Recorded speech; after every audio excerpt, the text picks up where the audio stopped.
Pero hay una cosa de la que quiero hablar yo. Y es de Europa a salvar la ciencia y a salvar mucho más. Mira,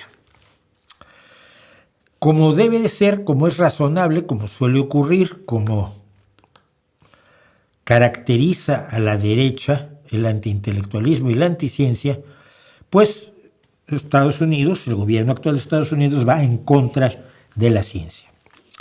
Va en contra de la medicina, por supuesto, a través del hecho de poner a Robert F. Kennedy Jr., un antivacunas, a cargo del Departamento de Salud y Servicios Sociales, que es el ministerio, es la secretaría. Se llama departamento, él se llama secretario. Y ha puesto a cargo de los seguros de Medicare y Medicaid al doctor Oz, que es un médico de la televisión, que también es un charlatán de mucho cuidado, y apenas ayer nombraba a una señora que es médica holística al frente de otra parte importante de la salud. La nombró Surgeon General, cirujano general, que es el asesor en medicina del presidente de los Estados Unidos. Surgeon General fue el que decía en los paquetes de tabaco de Estados Unidos, el cirujano general ha determinado que fumar es malo para su salud. Así empezó todo aquello que ahora es cajetillas con gente con cáncer y horrores así. Bueno, el día 14 de abril, por poner un ejemplo, la revista médica no es una revista de estas como el Hola, ¿no? Sino son los journals médicos, los journals donde se publican artículos que son papers científicos y que los médicos leen para estar al día de su especialidad. En este caso, este es un journal dedicado a enfermedades respiratorias y medicina del sueño. Se llama Chest. Chest significa pecho. El 14 de abril recibieron una carta del fiscal general del Distrito de Columbia de los Estados Unidos preguntándose si la publicación era partisana, es decir, si estaba a favor de un partido político, y preguntándole sobre su aceptación de puntos de vista alternativos. O sea, si podía meterse allí cosas de homeopatía, de herbolaria, de medicina holística, de quiropraxia y de todas las charlatanerías que te puedas imaginar. El Colegio Estadounidense de Médicos del Pecho, que la publica, confirmó que lo había recibido y que se lo había pasado a sus abogados, porque ¿qué están queriendo decir? Que ahora las revistas tendrán que actuar y publicar de acuerdo a las decisiones políticas. Como en la Unión Soviética, la ciencia se hizo como la quería hacer Lysenko, porque era grato a Stalin. La publicación MedPage Today, que se dedica a hablar precisamente de las revistas científicas, dijo que 3 journals habían recibido cartas así, amenazándolos o sugiriendo que podrían estar impidiendo que se publiquen cosas que el presidente quiere que se publiquen, por ejemplo, sobre la hidrocloroquina para la COVID, ¿no? Que no sirve para nada.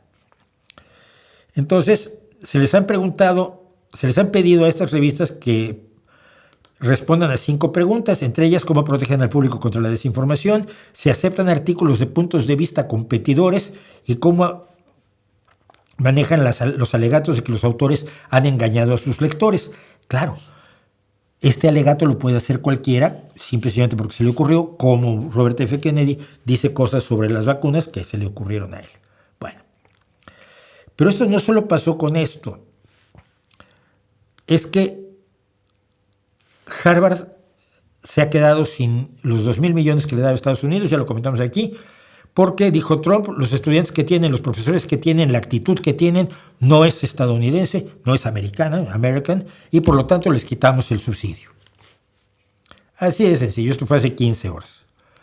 La revista Nature, que es una de las más respetadas publicaciones científicas del mundo, junto con Science, ha contado primero el 7 de febrero de 2025 cómo los científicos ya estaban a nivel mundial luchando por salvar bases de datos de salud fundamentales que ya se habían empezado a retirar de la red en el caos de Trump.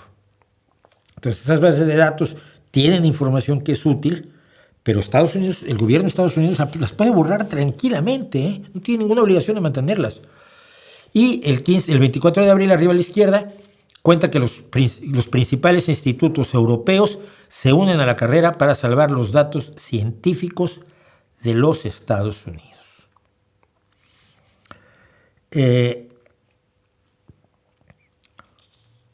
Varias revistas, varias universidades, toda la investigación médica que estaban haciendo los Institutos Nacionales de Salud de los Estados Unidos, que es la potencia más grande de investigación médica, están ahora bajo revisión. Se les han suspendido gran cantidad de subvenciones a científicos que estaban a medio experimento. ¿Sabes qué pasa cuando te paras a medio experimento? Que no puedes seguir después. Tienes que volver a empezar.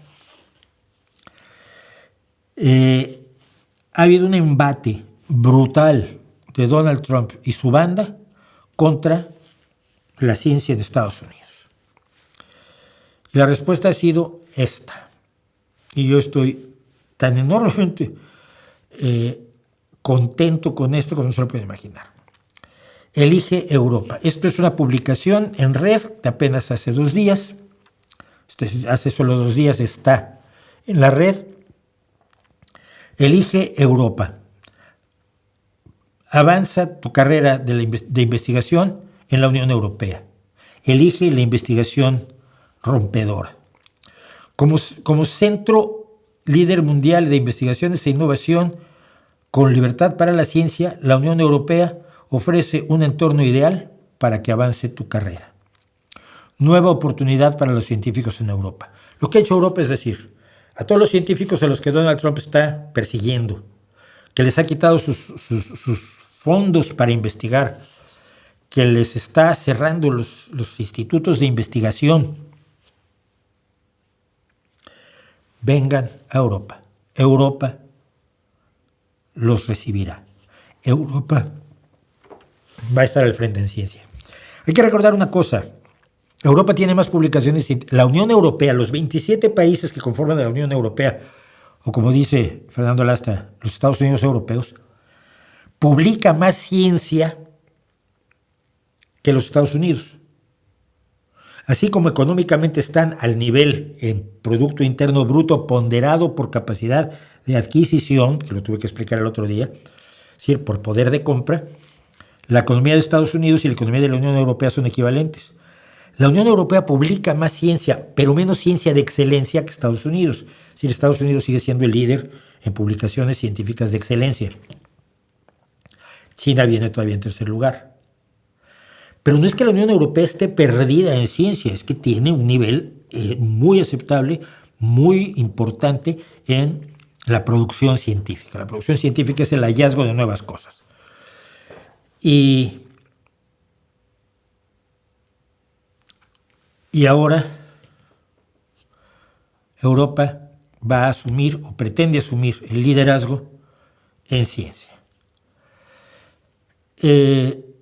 Elige Europa para la ciencia es el nombre por supuesto, de todo el proyecto, pero también es el nombre de una actividad que se llevó a cabo en la Sorbona, donde habló, por cierto, el presidente Macron. Y este es un tuit de Ursula von der Leyen, la presidenta de Europa, que es de derecha, es liberal, es demócrata cristiana, y no tiene nada que ver con los liberales tipo Milei o tipo Ayuso, que dice: Europa siempre defenderá la ciencia y la libertad de aprender e inventar. A partir de las 11 de la mañana, sintonícenos, porque se lanzó en vivo esto, y descubran cómo la Comisión Europea desea ayudar a que los mejores y los más inteligentes elijan Europa para la ciencia. Esto viene al lado de lo que hablábamos de cómo Europa dejó que Estados Unidos se encargara de su defensa y ahora ha decidido que de aquí a 2027 va a tomar las riendas de su defensa porque ha perdido al aliado que le ahorraba el problema. Tú tienes a alguien que te ayude, que te ahorra el problema, pues también, ¿qué vas a hacer? Vas a decir que bien. El día que se va, dices, pues qué mal, tenemos el problema y vamos a resolverlo. Mucha gente que me habla, sobre todo en Twitter, más que en YouTube, me habla sobre Europa, habla con una ignorancia y con una Europa imaginaria que creo que nace mucho de la propaganda rusa, pero también de la propaganda estadounidense. El desprecio a Europa que ha expresado Marco Rubio o J.D. Vance, el vicepresidente estadounidense, son notables, ¿no? No les gusta Europa, lo cual pues, se puede responder como ustedes tampoco nos gustan a nosotros, o sea que ahí decreto un empate. Pero me hablan mucho de Europa y me hablan con esa imagen. Bueno, ¿pero qué va a hacer Europa ahora en defensa? Bueno, mire, está haciendo esto y esto, pero es que no tiene industria de defensa. Digo, espera un momento, sí la tiene, aparte de que hay otras fuentes de obtención de los materiales necesarios para la defensa. Pero, bueno, pero es que económicamente están muy lejos de Estados Unidos. No, mira, te enseño datos. No, están más o menos el Producto Interno Bruto ponderado por capacidad de adquisición es del 15,3% de Estados Unidos, 15% de la Unión Europea. Hombre, no estamos en la calle, sobre todo si el 8% lo tiene Rusia, ¿no? Que es la que muchos ven como la gran potencia. Ahora, no, pero es que ¿qué van a hacer ahora que se van a quedar sin la energía rusa?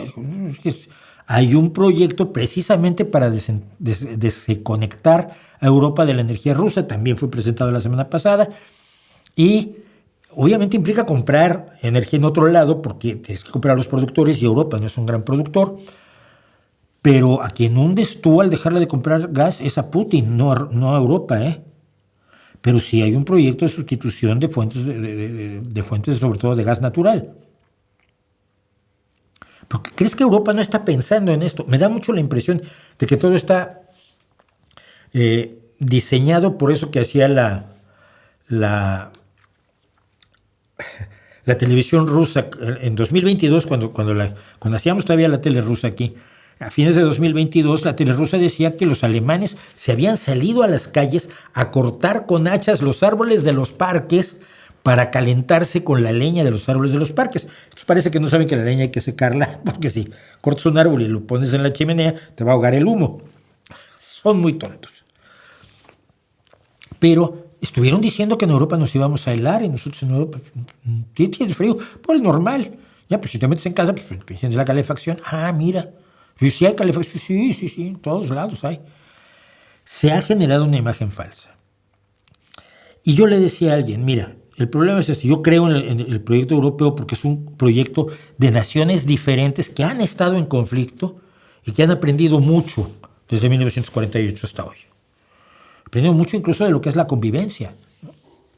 Cuando yo con solo mi identificación de español puedo recorrer toda Europa sin necesidad de pasaporte, puedo trabajar en cualquier lugar de Europa sin necesidad de pasaporte, las cosas se ven distinto.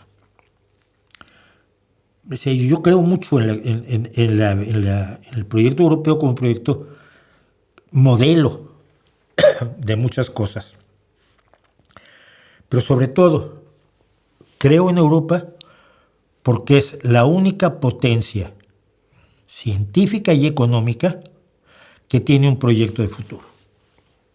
Y desafío a cualquiera a que me argumente lo contrario. El proyecto de Putin es el proyecto de la recreación del imperio moscovita. Está por ahí del siglo XIII o XIV. El proyecto de Estados Unidos es el destino manifiesto de mediados del siglo XIX. No es un proyecto para el mundo. Es un proyecto para las dos potencias jugando al imperio en tiempos donde ya suena muy ridículo lo del imperio. Europa sí tiene un proyecto de futuro.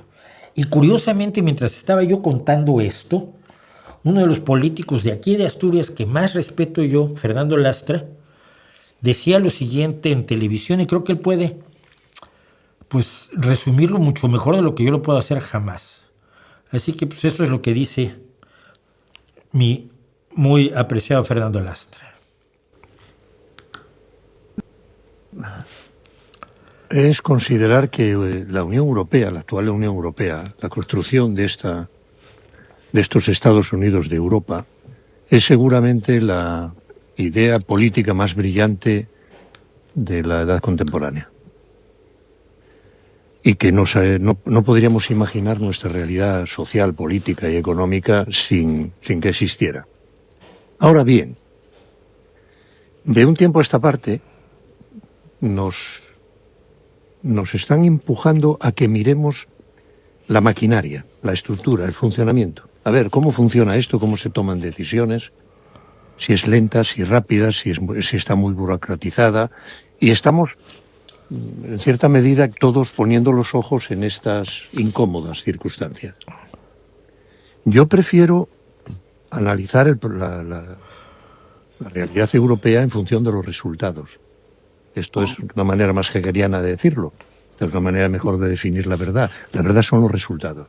Los resultados de la Unión Europea es el Estado de Derecho, el espacio progresista más importante de la historia de la humanidad, es la garantía de la defensa de los derechos y de las libertades públicas.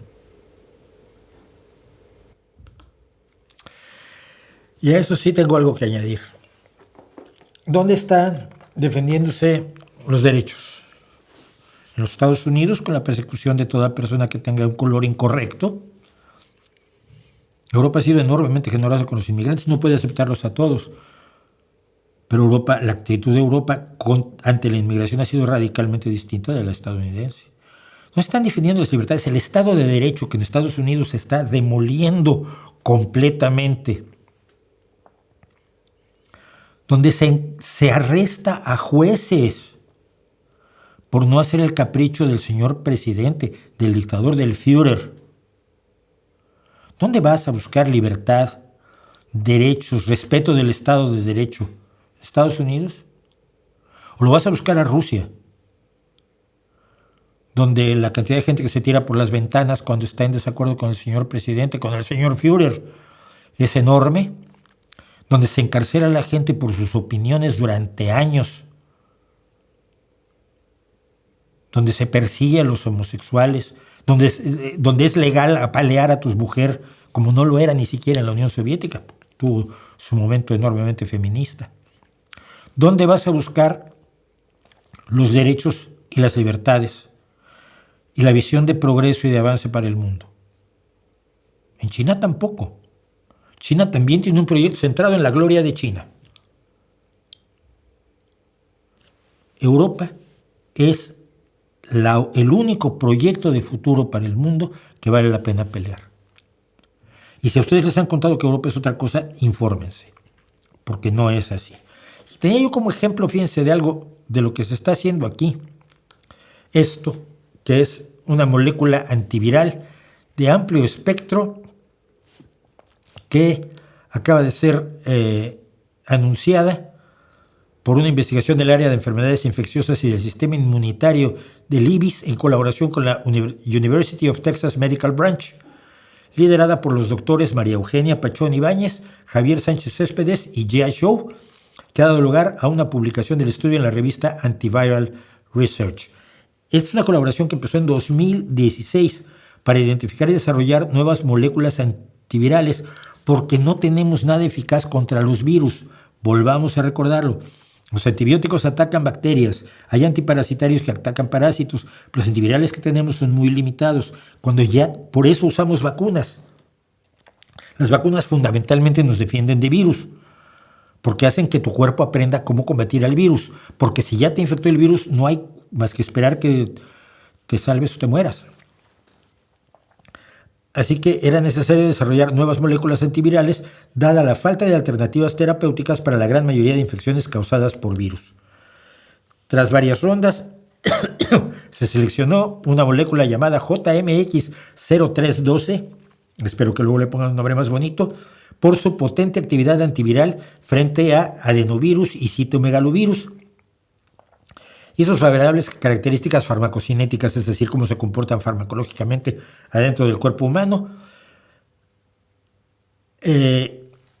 Pero la idea es que, según dice el doctor Javier Sánchez Céspedes, nuestros resultados ponen de manifiesto la potencial utilidad de esta molécula para el tratamiento de enfermedades causadas por adenovirus, virus para el cual no existe en la actualidad un tratamiento específico y cuyas infecciones pueden resultar en enfermedad diseminada grave e incluso la muerte, especialmente en pacientes pediátricos inmunodeprimidos.